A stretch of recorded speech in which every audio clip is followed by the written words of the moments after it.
আপনার যে মিষ্টি কুমড়ার গাছগুলো রয়েছে সেই গাছগুলো থেকে যদি আপনি ভালো ফলন পেতে চান তাহলে আপনার গাছগুলোকে সুস্থ সবল রাখতে হবে।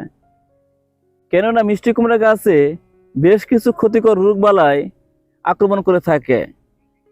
যে রোগবালাইগুলো মিষ্টি কুমড়া গাছে পাতায়, ফুলে এবং ফলে সব কিছুতেই ক্ষতিগ্রস্ত করে। আসসালামু আলাইকুম, বিসমিল্লাহির রহমানির রহিম। সম্মানিত চাষি ভাই, আশা করি সবাই ভালো আছেন, সুস্থ আছেন। কুমড়া গোত্রীয় সবজিগুলোর মধ্যে মিষ্টি কুমড়া বেশ সমাদর রয়েছে। কেননা এই মিষ্টি কুমড়া সারা বছর জুড়েই বাজার মূল্য ভালো থাকে। মিষ্টি কুমড়া এমন একটা সবজি যা দীর্ঘদিন সময় সংরক্ষণ করে রাখা যায় এবং সময় উপযোগী তা বাজারে বিক্রি করা যায়। একটা সময় এই মিষ্টি কুমড়া বাড়ির পাশে অবহেলিত জমিতে চাষ করা হলেও বর্তমান সময়ে তা বাণিজ্যিক রূপে চাষ করা হয়।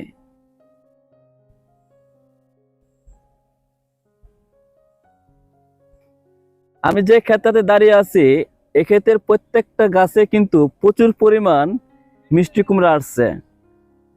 এই প্রচুর পরিমাণ মিষ্টি কুমড়া আসার পেছনে অন্যতম যে কারণ রয়েছে তা হলো এর প্রত্যেকটা গাছ কিন্তু সুস্থ সবল রয়েছে।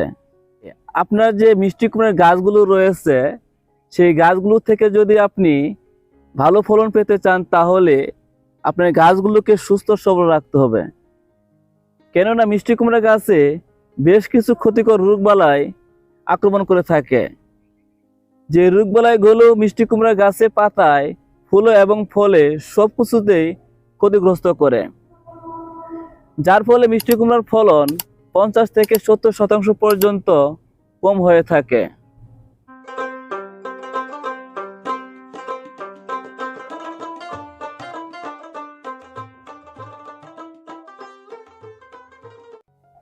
শুরুতে মিষ্টি কুমড়ার গাছে এই রোগটি কয়েকটি পাতায় বা কয়েকটি গাছে লক্ষণ দেখা যায়।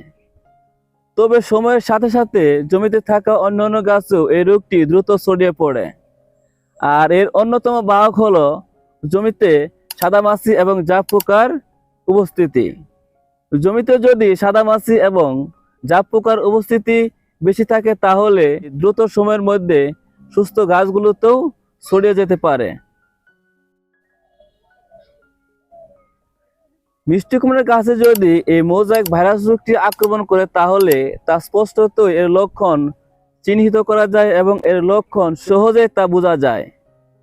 মিষ্টি কুমড়া গাছের যে পাতায়, সেই পাতায় সবুজ এবং হলুদ রঙের মোজাইক ভাইরাসের ছোপ ছোপ দাগ দেখা যায়। পাতার আকার বিকৃত হয়ে যায় এবং পাতাগুলো কুকড়িয়ে বা মুচড়িয়ে যাওয়া অবস্থায় লক্ষ্য করা যায়। গাছের গ্রোথ থেমে যায়, গাছে ফুল এবং ফল কম ধরে। এছাড়াও মিষ্টি কুমড়ার গাছের যে ফলগুলো আসে সেই ফলগুলো আকার বিকৃত হয়, সেই ফলগুলো আকার ছোট হয়ে থাকে এবং অতিমাত্রা যদি লক্ষ্য করা যায় তাহলে এই ফলগুলো তেতো পর্যন্ত হতে পারে। মিষ্টি কুমড়া গাছে যদি এই মোজাইক ভাইরাস রোগটির আক্রমণ তীব্র থেকে তীব্রতর আকার ধারণ করে তাহলে গাছগুলো দুর্বল হয়ে পড়ে। দুর্বল হয়ে শেষ পর্যন্ত সেই গাছগুলো মারা পর্যন্ত যেতে পারে। যদি আপনার জমিতে এই মিষ্টি কুমড়া গাছে এই মোজাইক ভাইরাস রোগটি আক্রমণ করে বা এর লক্ষণ আপনি দেখতে পান তাহলে এ সময় কোন ধরনের পদক্ষেপ গ্রহণ করবেন বা কোন ধরনের বালাইনাশক এ সময় জমিতে প্রয়োগ করবেন। মিষ্টি কুমড়া গাছে এই মোজাইক ভাইরাস রোগটি দমন করার জন্য এখন পর্যন্ত কোনো ধরনের বালাইনাশক আবিষ্কার হয়নি। আর এজন্য এটিকে দমন করার জন্য প্রতিরোধমূলক ব্যবস্থা গ্রহণ করতে হবে। অর্থাৎ আপনাকে আপনার যে মিষ্টি কুমড়ার গাছগুলো রয়েছে বা জমিটা রয়েছে সেই জমিতে নিয়মিতভাবে পরিদর্শন করতে হবে। গিয়ে দেখতে হবে যে কোনো ধরনের এই মোজাইক ভাইরাসের লক্ষণ আক্রমণ করেছে কিনা বা এর লক্ষণ দেখা যাচ্ছে কিনা।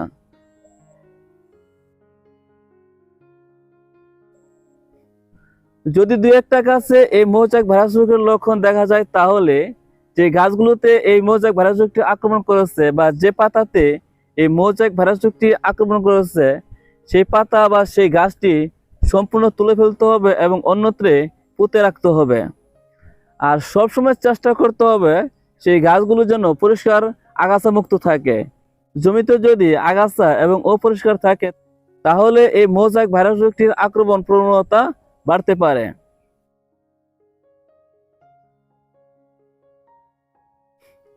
মোজাইক ভাইরাস রোগটির যেহেতু বাহক অন্যতম কারণ হলো সাদামাছি এবং জাপ পোকা, আর এর জন্য আপনাকে এই সাদামাছি এবং জাপ পোকা দমনে কঠোর পদক্ষেপ গ্রহণ করতে হবে। যদি আপনার জমি থেকে সাদামাছি এবং জাপ পোকা সঠিক সময় দমন করতে পারেন, তাহলে জমিতে যে মোজাইক ভাইরাস রোগটি আক্রমণ করে বা আক্রমণ না করে থাকে, তাহলে আপনার যে গাছগুলো রয়েছে সেই গাছগুলোকে আপনি সুরক্ষিত রাখতে পারবেন। সাদামাছি এবং জাপ পোকা দমন করার জন্য আপনারা বালানাশক হিসেবে ইমিডাক্লোরপিড গ্রুপে যে কীটনাশকগুলো রয়েছে এই গ্রুপে কীটনাশকগুলো প্রয়োগ করতে পারেন। আর ইমিডাক্লোরপিড গ্রুপে কীটনাশকগুলোর মধ্যে আপনি ইমিটাফ, অ্যাডমায়ার অথবা কনফিডর এর যে কোনো একটি কীটনাশক প্রতি লিটার পানিতে 0.5 মিলি হারে মিশিয়ে জমিতে প্রয়োগ করতে হবে। অথবা আপনারা সাদামাছি এবং জাপ পোকা দমন করার জন্য অ্যাসাটামাপিড গ্রুপের কীটনাশকও প্রয়োগ করতে পারেন। আর অ্যাসাটামাপিড গ্রুপের কীটনাশকগুলোর মধ্যে আপনারা তন্দ্রা, মানিক, চন্দ্রা এর যে কোনো একটি কীটনাশক প্রতি লিটার পানিতে 0.5 মিলি হারে মিশিয়ে যদি জমিতে প্রয়োগ করতে পারেন, তাহলে জমিতে যে এই সাদামাছি বা জাপ পোকা রয়েছে তা অনেক দূর করা সম্ভব হয়।